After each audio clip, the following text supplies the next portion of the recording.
concerns about HHS policies about children who identify as a gender that's not their biological gender.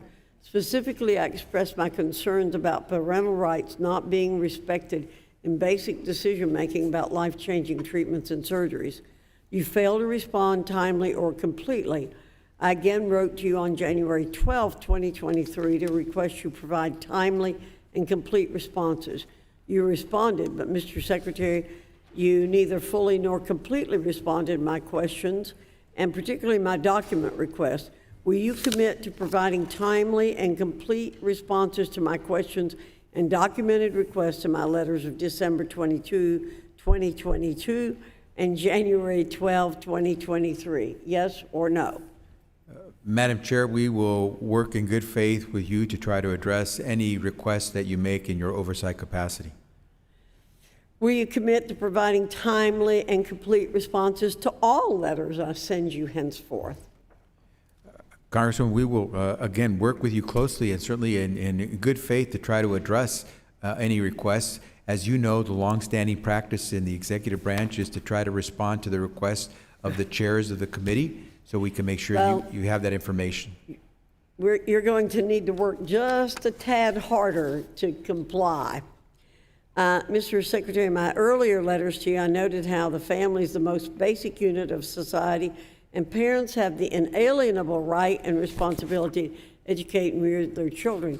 Yet there are examples around the country where Child Protective Services have taken children from the homes of loving parents because parents do not support life-altering surgeries or other medical interventions on their children who have been diagnosed with gender dysphoria.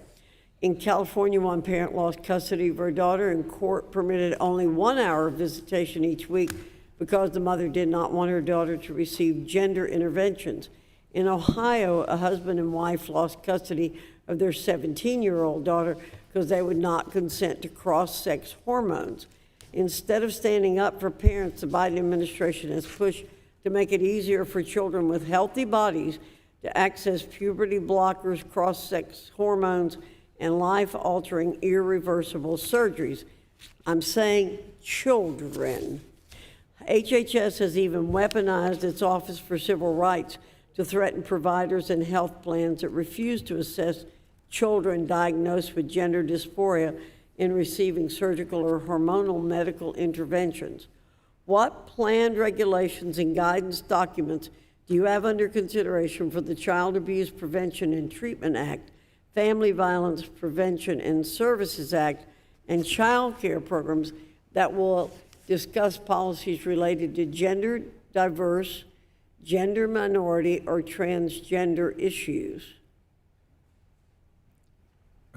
Congresswoman, that was either a very long question or I missed the actual question in the comments. What regulations and guidance do you have planned under the legislation, Child Abuse Prevention and Treatment Act, Family Violence Prevention and Services Act, and child care programs?